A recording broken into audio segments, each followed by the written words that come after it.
Is Keir Starmer gay? Must be. Keir Starmer? Come on. I'd bet on it, wouldn't you? He seems gay, he looks gay, he dresses gay. His sort of outlook is gay. Staying in Lord Alley's apartment, it's a bit gay. Being there for a month and a half, quite gay. Probably gay. Must be gay. Questions have been raised about why Keir Starmer stayed for a period in Lord Wahid Ali's penthouse. Reports mention that during this time, Lord Ali also offered several gifts, including branded clothing and accessories. In addition, there are accounts suggesting gifts were extended to Starmer's family as well, leading to public discussion about propriety and boundaries. At this point, commentator Katie Hopkins entered the conversation, sharing her own controversial opinions in her familiar outspoken style. For those who may not know, Katie Hopkins is a British media personality, political commentator, and former columnist. Her remarks drew attention online and intensified debate about the situation. So what exactly did Katie say that attracted such widespread reaction? In this video, we'll explore the context behind her comments and the public response that followed. Until now, both political observers and sections of the public have expressed curiosity about the nature of Lord Ali's association with Keir Starmer. The discussion is not only about financial or material exchanges, but also about the boundaries between professional and personal relationships in political life. According to some reports, Lord Ali's contributions went beyond typical political support, including luxury items and temporary access to high-value property in central London. While these gestures were reportedly intended to provide a quiet space for Starmer's family during an exam period, their scale has sparked debate about transparency and ethics. What remains of interest to many is understanding how such arrangements fit within political standards and what measures are in place to ensure accountability in such cases. Do I think Starmer has seen Angela's Furburger? Oh no. I believe, personally, my personal opinion is that Keir Starmer's gay. He seems gay to me. My gaydar goes off, but in a bad way. Not a good gay, like a gay, like a Macron gay, a Trudeau gay, shady little bastard gay. So I would say Keir Starmer's gay. Yeah, that would be my personal opinion. And undoubtedly what will happen now is Channel 4 News, as happened this week, will be given advance warning in order to come with the West Midlands police force, because they're big supporters of mine, and bang on my door and arrest me for alleging Keir Starmer might be gay. But regardless of that, Channel 4, you absolute bastards for going along, if it was you that went along to see the arrest of a child. Jesus Christ. How you people sleep at night, I have no idea. Right, he's definitely in the closet. I don't think he's that in the closet either. I reckon if I still worked at Mail Online, I would know people who would know and have the pictures to prove it. I must try and get some of those. Some have raised questions about how Keir Starmer's long-standing support for LGBTQ+ rights provides context to his professional connection with Lord Ali. From defending Friends against discrimination in his early years to publicly condemning hate incidents involving his own family, Starmer has consistently shown commitment to equality and inclusion. This shared advocacy may explain the rapport and mutual respect between the two figures. However, as commentator Katie Hopkins noted, questions have been raised about where ethical boundaries lie. Lord Ali's close role in Labour's transition toward government, including his reported input on early policy planning, advice on key appointments, and discussions with officials, has sparked debate about influence and transparency. This perceived closeness has fueled wider media speculation and public discussion, particularly regarding how personal relationships intersect with political decision-making, a sensitive subject in a political landscape where private matters have often been turned into public controversy. They are to do with his past and what the shape of his family really looks like. And it wouldn't be fair to go any further than that, but this is an open secret at Westminster that those question marks have been around for a long time. And papers have been extraordinarily restrained in not publishing any of that speculation And even whether they've got, maybe there are publications that have more information than I'm aware of, they've been restrained. Why? Because there's been a strong feeling that it's not in the public interest. And the bar for that these days for the press is really quite high. It's a whole different world to where we were in the John Major years. All those sleaze scandals were really just to do with cabinet ministers having affairs. I'm happy to put it out there that it is an open secret at Westminster that there is something about Keir Starmer's past that is not in the public domain. And it may or may not have a bearing on all this Lord Ali stuff. It may be totally tangential, irrelevant, may not even be true. But if I were him and there is a secret, I would just get it out there now, because this is getting dangerous territory for him. And I don't think that voters will care about his private life as long as he's not conflicted, as long as he's not being hypocritical, as long as he's not abusing. Katie Hopkins also commented, partly in jest, that her remarks might attract legal attention, a reflection of how sensitive this topic has become. Instead of directly addressing these claims, Keir Starmer has maintained a reserved stance, choosing not to engage with personal speculation. This silence has allowed public curiosity and debate to grow. His general explanation, describing Lord Ali's involvement as part of a transition process, has been viewed by some as unclear, leaving space for interpretation and criticism about transparency. By not providing fuller details, Starmer has faced questions about both his association with Lord Ali and the broader discussion of donor influence in politics. Additionally, Starmer has kept his private life largely out of the spotlight, seldom emphasizing his family in public imagery. To some observers, this reserved approach has contributed to ongoing speculation about his personal character, while supporters argue it reflects his desire to keep his...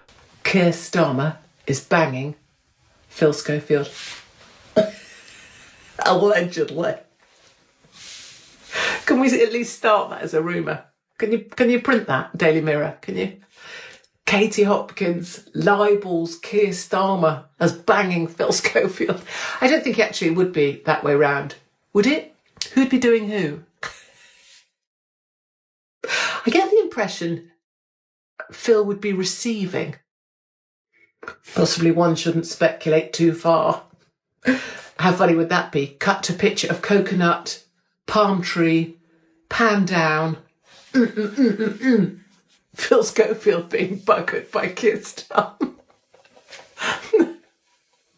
No, definitely libelous. Obviously no one would say that. Clearly that was just meant in the comedic sense.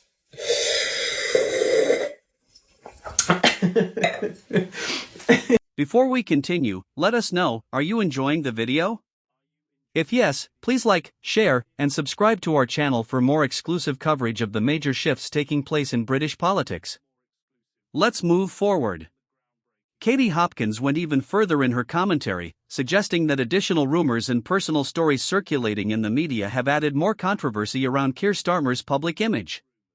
While none of these claims have been substantiated, they have amplified online debate and drawn... Old Billy Big Bollocks, Keir Starmer, says he's prepared to make some unpopular decisions. But beware of this, it's a sleight of hand. Because we can all live with some unpopular decisions. It would be unpopular not to give 11 billion to Africa if you're a massive greenie. It would be unpopular with the doctors if you decided to say, actually, we can't afford to pay you more. You get more when you're a consultant, so just hang in there. It would be unpopular with his Muslim massive if you were to say, do you know what, if you've got more than one wife, we're going to tax you on the number of wives you have. Those things would be unpopular, but maybe they'd be quite reasonable or rational. What he means when he says unpopular is irrational, unreasonable, and targeted on the very people who are working hard, paying their taxes, and are squeezed the most by every other bastard doing bugger all. Okay. However, Katie Hopkins didn't stop at her earlier comments. She went on to challenge Keir Starmer's broader political narrative, particularly his claim that he makes difficult and unpopular decisions for the greater good.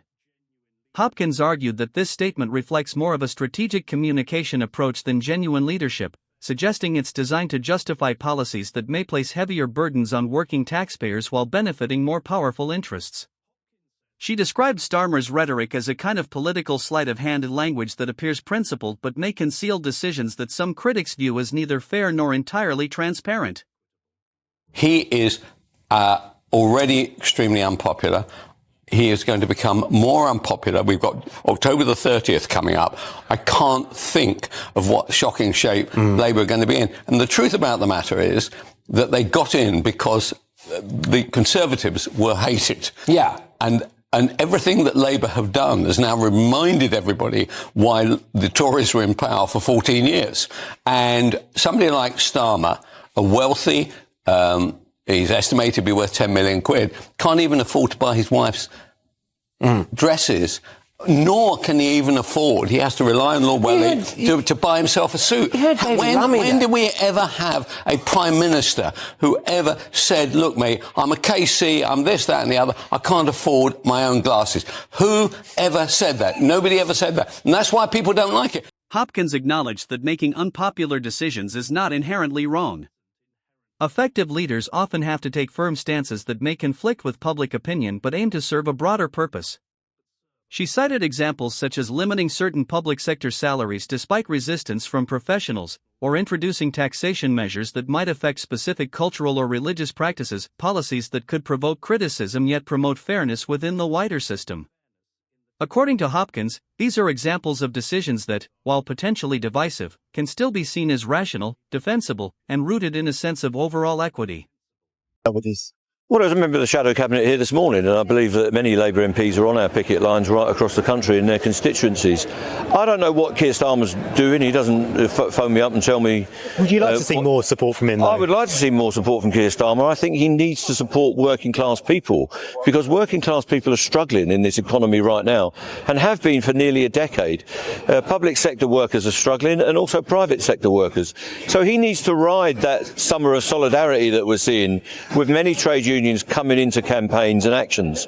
People want a square deal from corporate Britain, and they're not getting one. And Keir Starmer needs to stand up and identify himself with our campaign and the other campaigns in the economy at the minute. I think he should do that, and it will do him some good in the working class communities that lost out in the last election and who However, Hopkins criticized Starmer for what she described as a redefinition of what it means to make unpopular decisions. She argued that his approach tends to place a greater burden on middle-income earners and ordinary taxpayers who are already facing rising living costs. Instead of addressing inefficiencies or deeper systemic challenges, she suggested that Starmer's policies often appear to penalize those who work hard and contribute significantly to the economy. This selective focus, Hopkins claimed, raises questions about fairness and transparency within his leadership style and decision-making approach. What do they laugh? What do they say to Rosie? What do they say to Rosie? Because Rosie's the sort of person that this impacts on. Laugh away. A single mother working on the minimum wage in a nursing home. She got in touch with me. She will lose £87 a month due to the universal credit cut. A huge amount to her. Yeah. She will now also be hit with a national insurance tax rise. She's asked for more shifts, and she can't get them. She's unable to get further help with childcare. What does the Prime Minister, what does the laughter say to Rosie? This is a government that underfunded the NHS for a decade before the pandemic, took £8 billion out of social care before the pandemic, then wasted billions of pounds of taxpayers' money on dodgy contracts, vanity projects and giveaways to their mates. They cut stamp duty on second homeowners. Super tax deductions for the biggest companies. And now they're telling millions of working people that they must cough up more tax. Isn't this the same old Tory party always putting their rich mates... Hopkins also highlighted the kinds of decisions she believes Starmer tends to avoid, such as reducing certain international aid commitments to ease fiscal strain or introducing taxation policies that could affect culturally sensitive areas. She argued that while such measures might be controversial, they could also help address underlying economic imbalances, though they carry significant political risk. According to Hopkins, this cautious approach represents a form of neglect toward the middle class. She claimed that Starmer uses the phrase unpopular decisions to project an image of strong and pragmatic leadership, yet his policies, in her view, often end up placing greater pressure on those already struggling rather than confronting deeper structural challenges or ensuring a fairer distribution of responsibility. Hopkins further suggested that Starmer's decisions tend to shield influential groups while tightening the burden on ordinary taxpayers, a pattern she described as ironic, given Starmer once leveled similar criticism against Boris Johnson for comparable behavior. This, according to Hopkins, reflects what she views as inconsistency within Starmer's leadership and messaging. In her opinion, Starmer's narrative is a carefully managed public image, one that presents him as a leader making difficult choices for the greater good, while his critics argue those policies lack the fairness and balance needed to deliver genuine progress. Hopkins described this as a style of leadership that prioritizes political convenience over economic equilibrium, leaving working families and the middle class to carry the weight of these so-called difficult decisions. What do you think? Are the criticisms of Starmer's leadership justified? Do you believe the relationship between political figures and major donors deserves more scrutiny? Share your thoughts in the comments section below. If you're enjoying this discussion, don't forget to like and share the video, and subscribe for more updates on British politics and the changing dynamics within it. Until the next video, stay tuned.